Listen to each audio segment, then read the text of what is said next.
In this presentation, I will discuss with you the characteristics of a safe haven economy and the benefits that accrue to an economy which is perceived to be a safe haven by the investors. Now, as far as the attributes of a safe haven economy are concerned, there are broadly four attributes. First, in a safe haven economy, there is no policy uncertainty. And what do I mean by policy uncertainty? You can relate this if I give you an example that suppose the government has said that if FDI investment comes, it will be the profits that is made on the investments, it will be taxed at 30%. But after the funds have come to the domestic economy, after some time the government changes its stance and it says that it will now tax the or the profits made by the foreign investment at 60%. Now this is a situation of highly uncertain policy environment, and this will not go to build confidence of investors in the domestic economy. Rather, it will act as a major a source of uncertainty for investors. The second as attribute of a safe haven economy is there is no political instability, because economic policy is made by the respective governments of a country.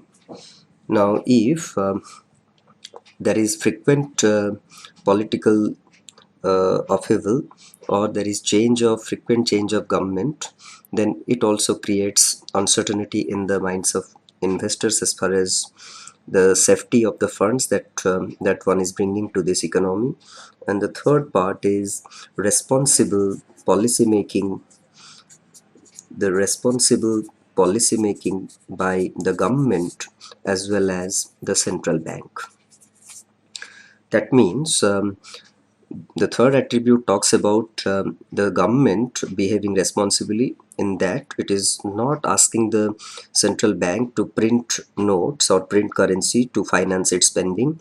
Rather, it finances its spending by issuing bonds. And the central bank is responsible in conducting its monetary policy.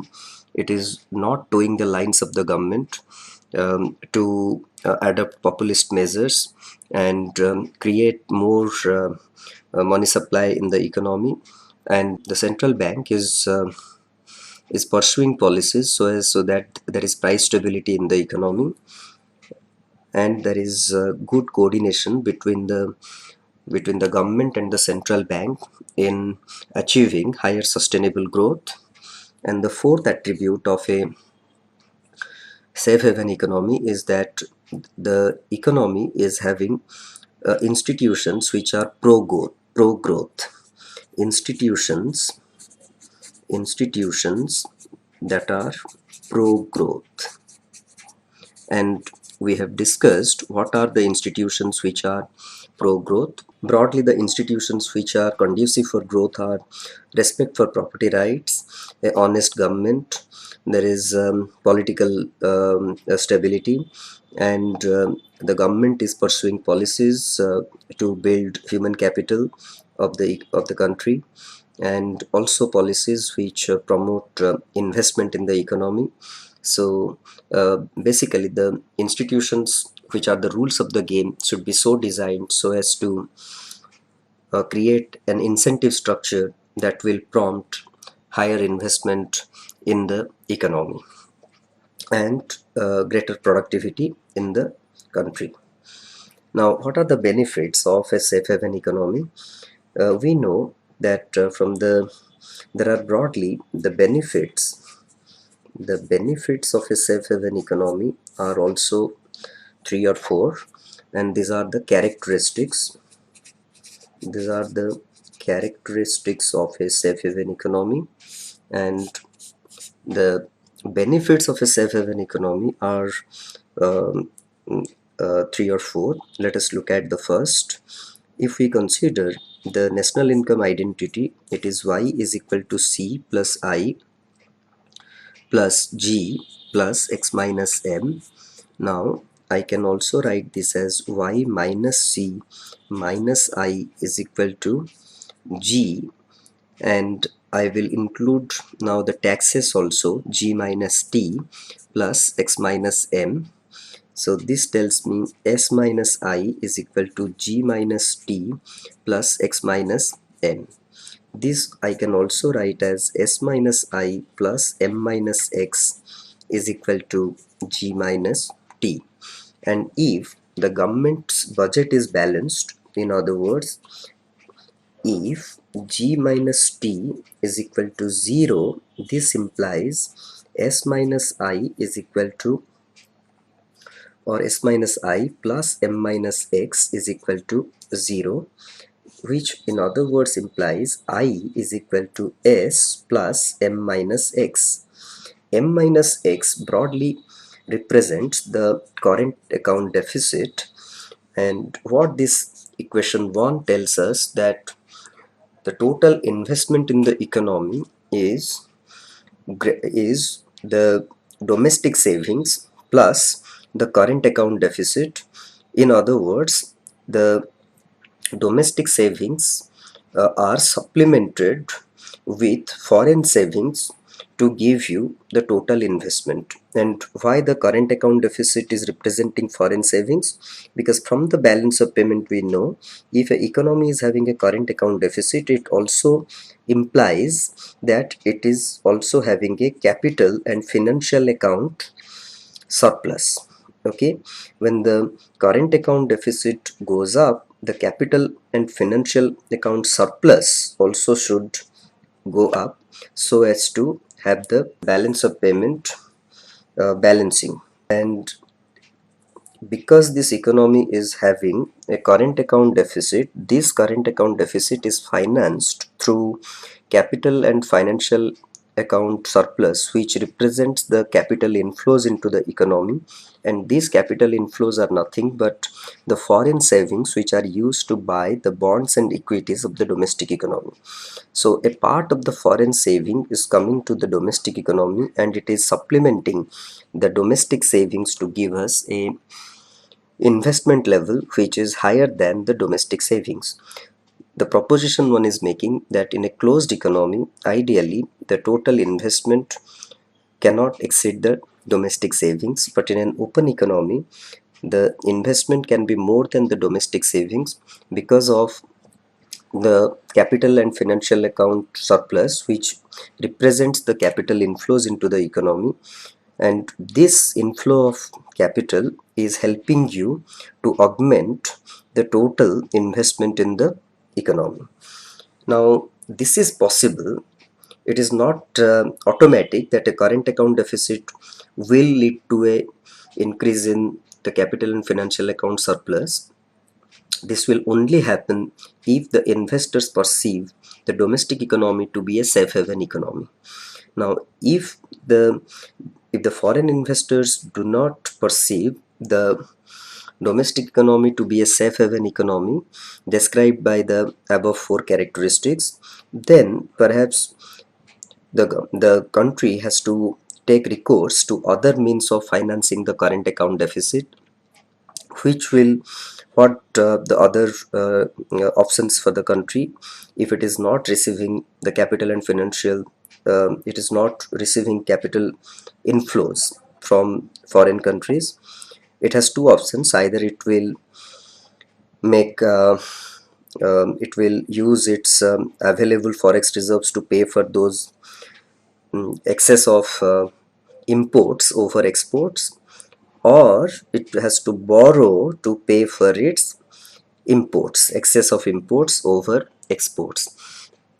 Now if the economy is not having adequate forex reserves, when a country is forced to borrow to pay for its imports, we know that this economy is facing a balance of payment crisis. So two benefits are accruing if we look at equation 1. First is my investment is getting a boost, and because I am getting foreign savings, and this foreign savings is coming because I am a safe haven economy. That is first. And second, because it is a safe haven economy, foreigners are bringing money.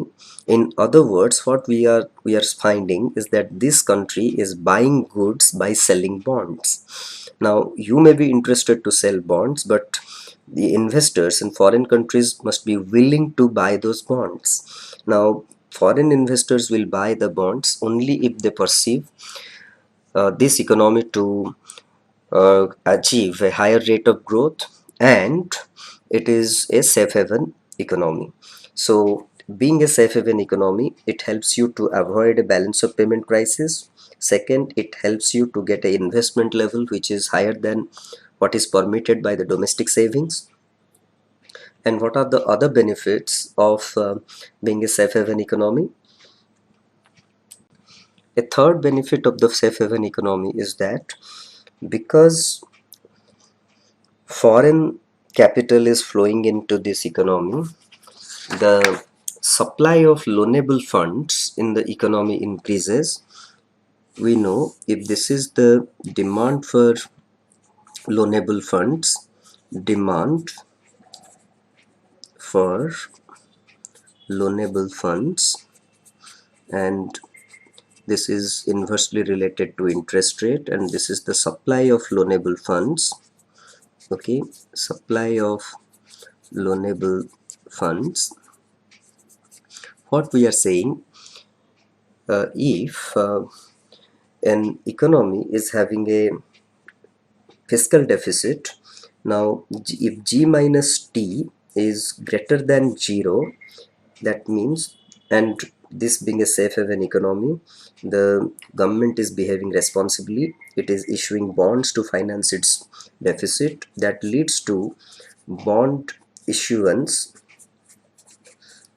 goes up in this economy, which leads to bond supply to go up in this economy, which leads to, when supply of a good increases, its price falls, and so bond price will fall, which will lead to an increase in interest rate. So the increase in the demand for loanable funds, because the government wants to now spend more, leads to an increase in interest rate in the domestic economy from say I1 to I2, or R1 to R2. This is R1 to R2, and this is R1. Okay. Now when interest rate goes up, that leads to capital inflow to take advantage of this higher interest rate now offered in the domestic economy, which leads to an appreciation of the exchange rate, and appreciation of the exchange rate discourages exports and encourages imports, which leads to a drop in net exports. Okay, now this drop in net exports is nothing but implies the current account deficit goes up. Now if the current account deficit goes up, and if this is perceived to be a safe haven economy, this will lead to what? A surplus in the financial account. In other words, there will be, implies there will be capital inflow, and this capital inflow, when comes to the domestic economy, what it does, it increases the supply of loanable funds in the economy, which causes, now because the supply curve, initially the demand curve had shifted from D to D1, now the supply curve has shifted from S to S1, which causes the interest rate to settle at say R3. Okay, now the benefit to the domestic economy is that what, because it is a safe haven economy, the increase in current account deficit is leading to capital inflow, which increases the supply of loanable funds in the domestic economy, which causes the interest rates to moderate in the domestic economy. So interest rates which had gone up from R1 to R2 has settled at R3, which is relatively lesser than R2. what is the significance of this lowering of this interest rate? The significance of the low interest rate is that now the government is able to finance its spending at a relatively lesser cost, or there is greater chance that the loan that the government is making in the market by issuing bonds will be more sustainable. Because if you recall, the sustainability of debt is described when a particular condition is met, and that condition is when the nominal growth rate of the economy is greater than the nominal interest rate that is payable on the bonds or on the debt. Then we say that the debt is sustainable. In other words, when I am raising funds by issuing bonds and I am using that money in say productive activities, which is maybe say infrastructure, and that is leading to a higher growth, and this higher growth is enabling the government to have a higher tax revenue, and using this higher tax revenue, government is able to pay the coupon and the principal of the bonds that it had issued at the first place. So if we assume that the growth is say 7%, and we had one option that to raise funds at 9% or to raise funds at 6%. Now if the interest rate falls to 6%, then there is greater chance that this bond will be, or the debt will be, sustainable. So by keeping the cost of funds lower, it makes the bond financing more sustainable. That is another benefit of a safe haven economy, because the entire chain of events is resting on the assumption that this economy is a safe haven economy, and foreign investors do not mind bringing their money here and putting it into the bonds and equities, because the return on the bonds and equities are linked to the growth rate of the economy. And if they are expecting higher growth rate in the economy, that would lead to a higher return, and that is prompting them to bring money into this economy. Now if there is political instability or policy uncertainty, or there is irresponsible economic policy making by the government and central bank, sooner or later the growth prospects will dim in this economy. Growth prospects will not be that great, which will create disinterest of foreign investors in the domestic economy. And while discussing this entire chain of events, you would see another thing has also happened. When government is incurring a deficit, that means we started with a fiscal deficit and we have ended up somewhere that the current account deficit has gone up. So what we can say, that the fiscal deficit is leading to a current account deficit. Generally you would find economies which have got a higher fiscal deficit, they are also having a higher current account deficit. So we discussed the characteristics of a safe haven economy in this presentation, and this was also safe haven economies benefits.